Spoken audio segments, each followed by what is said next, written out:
we are observing a significant development in the investigation surrounding the disappearance of Nancy Guthrie. A critical inflection point has emerged in the ongoing inquiry into the vanishing of Nancy Guthrie, and a nuanced signal from the digital world has ignited intense analysis among observers of criminal investigations.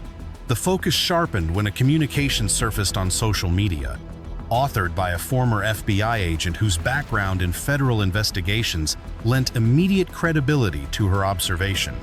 Her name is Jennifer Coffindaffer, and while her post was surgically brief, it immediately seized the attention of those scrutinizing the case. In place of a protracted analysis or speculative claims, Coffindaffer posed a singular, penetrating question. She questioned the rationale behind the sheriff's office appearing to decline operational support from highly experienced civilian search and recovery teams who had offered their assistance in locating Guthrie. These were not disorganized groups of well-meaning citizens. The units reportedly consisted of professionals outfitted with aerial drones, expertly trained canine teams, and specialists with a history of working on some of the most complex missing person cases across the nation. Her query instantly created a dissonance for the true crime community. Coffindaffer then introduced a potential hypothesis that fundamentally altered how many began to perceive the direction of the investigation. She proposed that investigators will sometimes deliberately restrict external involvement when they assess they are closing in on the identification of a suspect. For the uninitiated observer, such a decision might appear to be a matter of routine protocol. To the trained observer, official statements are little more than background noise. The true narrative of an investigation is read in its operational movements, a language of action that speaks volumes long before any official word is uttered. These were not anonymous entities extending a hand. The groups that materialized on the scene were pedigreed, their very presence a clear signal that the nature of the engagement had fundamentally shifted. One was the United Cajun Navy, a widely respected disaster response volunteer organization that has contributed to major search and rescue efforts nationwide. The other was Texas EquiSearch, a renowned organization recognized for its success in locating missing individuals in challenging environments. Based on available information, both organizations put forth a comprehensive search protocol that would have deployed thermal drones to detect heat signatures, seasoned canine units, and methodical grid search patterns. In spite of the considerable assets being offered, the Sheriff's Department formally rejected the proposal, issuing a statement that the search would proceed under the exclusive direction of its professional investigators. On the surface, the official response seems standard, as law enforcement agencies typically prioritize maintaining absolute control over sensitive investigations. However, Coffindaffer posits that this decision may betray a much deeper tactical shift occurring within the case. When authorities start to curtail large-scale physical searches and constrict outside participation, it can be a strong indicator that detectives are transitioning from a mission of recovery to the identification and targeting of a responsible party. This particular theory acquired additional weight following public remarks from Chris Nanos, the sheriff in command of the case. During a media interview, he remarked that his investigators were moving closer to identifying the individual responsible. To much of the public, the declaration sounded like a standard update designed to offer reassurance. Yet, former investigators assert that such carefully selected phrasing can disclose far more than is apparent on the surface. Once detectives progress beyond the initial phase of sifting through a deluge of tips, their focus invariably contracts to a more manageable set of leads and potential subjects. When this critical transition occurs, the visible mechanics of an investigation frequently change. Large-scale search operations diminish in frequency. Public briefings become more guarded, and a smaller, core group of investigators begins to concentrate on specific evidentiary threads. Analysts monitoring the Guthrie case have come to believe this exact transition may already be in motion. In the initial days following Guthrie's disappearance, the operational response was immense. Investigators, volunteers, and search teams saturated the area. Helicopters performed aerial surveys of the landscape, while ground teams canvassed local neighborhoods and the surrounding terrain. Over time, however, that wide net approach began to recede as the investigation entered a more focused phase, with a smaller team of detectives and analysts now concentrating on crucial evidence behind closed doors. As the investigative methodology continues to evolve, several powerful analytical tools are believed to be steering the subsequent phase of this case. Among the most significant is the domain of digital evidence. It is a near certainty that every mobile phone active within the neighborhood during the incident's time frame would have generated location data, and investigators can now analyze that vast repository of information to map which devices were present and with what frequency they appeared in the area. A cellular phone that registers a single time might be statistically insignificant, but a device that is repeatedly detected in the same geography during critical time frames will inevitably capture an investigator's focus. Patterns of this nature can illuminate who might have been lingering nearby before, during, or even after the event. In the landscape of modern criminal investigations, this type of digital cartography often serves as the central pillar of the entire case.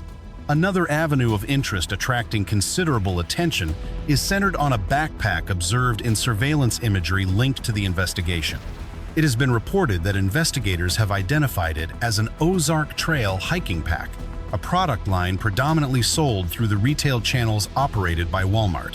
While such a detail may appear insignificant on its surface, it possesses the potential to unlock a vast evidentiary pathway should the item have been acquired via debit or credit card. In such a scenario, investigators can meticulously trace the digital footprint of the transaction directly to its source, the purchaser. Even if the transaction was conducted with physical currency, the pervasive network of in-store security cameras presents a formidable secondary line of inquiry, potentially capturing the subject's image. In the architecture of a complex investigation, these seemingly minor retail data points frequently become the foundational cornerstones upon which a case is built. Beyond the inanimate objects, operatives are conducting a granular analysis of the subject's physical presentation in the available imagery. Despite the subject's deliberate attempt at obscuring their identity, detectives have reportedly isolated several distinctive markers that may compromise his anonymity. Even through the deliberate barrier of the mask, clearly defined eyebrows were apparent, as was what appeared to be a dark mustache shadowing the upper edge of the facial covering. One particularly anomalous detail, however, captured the investigators' focus: a ring, which appears to be worn on the fifth digit, the pinky finger.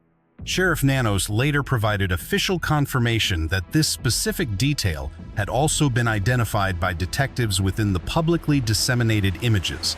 According to forensic psychology experts, these small, personal artifacts can often serve as more powerful identifiers than a subject's own face. A unique ring or a piece of jewelry might be meaningless to a stranger on the street, but to an individual within the subject's social orbit, such as a friend, a relative, or a colleague, it could function as an immediate and undeniable signature. It is often the ingrained personal habits, the ones never considered as liabilities, that ultimately lead to an unraveling. Another variable now exerting significant influence on the investigative landscape is the escalating monetary reward tied to a successful resolution. Current intelligence suggests the cumulative reward for actionable information has now surged past $1 million, a sum capable of exerting immense psychological pressure upon any individual harboring knowledge of the events. Veteran investigators note that rewards of this magnitude frequently introduce destabilizing tensions within criminal affiliations. When complicity is shared among multiple parties, the atmospheric pressure can escalate exponentially. A toxic mixture of fear, stress, and the calculated risk of a compatriot breaking silence first often compels an individual to preemptively come forward. Historically, this precise dynamic has been the key that unlocks many otherwise impenetrable cases. Inevitably, someone concludes that the financial calculus is too compelling to resist, or they simply reach a psychological breaking point where the burden of the secret becomes untenable. Former federal agents frequently observe that even the most meticulously architected crimes possess a fatal flaw, as they can never fully account for the unpredictability of human behavior. Some intelligence analysts have started to draw procedural parallels between the trajectory of this current operation and another notable case that exhibited an initial period of quietude before culminating in a sudden, dramatic breakthrough. Observers have noted the similarities to the methodical investigation that ultimately resulted in the apprehension of Bryan Kohberger in relation to the University of Idaho homicides. In the weeks immediately following that profoundly shocking event, official information was severely restricted, leading to a public perception that the investigation had lost momentum. Behind the scenes, however, a disciplined and systematic case was being constructed. Forensic DNA profiles, cellular network data, and vast caches of surveillance footage were all undergoing rigorous, methodical examination. What appeared to the outside world as inertia was, in reality, a period of intense, covert investigative progress unfolding far from public view. Then, with almost jarring abruptness, an arrest was announced.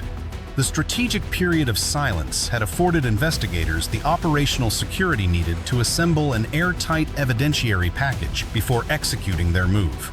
That precedent has prompted some analysts to theorize whether a comparable strategic pattern is now unfolding in the inquiry surrounding Nancy Guthrie's disappearance. At this juncture, the complete scope of the evidence secured by law enforcement remains shielded from public disclosure. And yet, seasoned profilers observing the case from a distance assert that several key indicators are already emerging. The strategic pivot from wide-spectrum search operations to smaller, more focused investigative units implies that detectives may now be closing in on specific, high-value leads. All the while, the ongoing digital forensics analysis, the distinctive identifiers visible in the subject's profile, and the mounting psychological leverage generated by the massive reward are coalescing to create an environment where a critical break could materialize at any moment. For many who study these patterns, these developments strongly suggest the investigation may be transitioning into its final, decisive phase, even as the most critical intelligence remains known only to the handful of detectives operating deep inside the case. The silence before the storm. Every great injustice carries within it the seeds of its own unraveling. When a person vanishes, the world demands noise, search helicopters, crowds, urgency. But sometimes, true justice moves in silence. The moment investigators pull back, restrict outside access, and close their inner circle, that is not defeat. That is the hunt beginning in earnest. Modern investigations are won not in open fields, but in the quiet glow of digital forensics labs. A single cell phone ping, a credit card swipe, a ring worn on a pinky finger. These small, forgotten details, things a person never imagines could betray them, become the unbreakable threads that justice pulls until everything comes undone. There is a profound lesson here for all of us. Nothing disappears without a trace. Every action leaves an echo. Every secret carries weight, and weight, over time, crushes. When the reward climbed past $1 million, the walls between accomplices began to crack. Fear, greed, and guilt are powerful forces. Eventually, someone always talks. Justice is not always loud. Sometimes it is patient, methodical, and inevitable, building its case in the dark until the moment it steps into the light. And that moment always comes.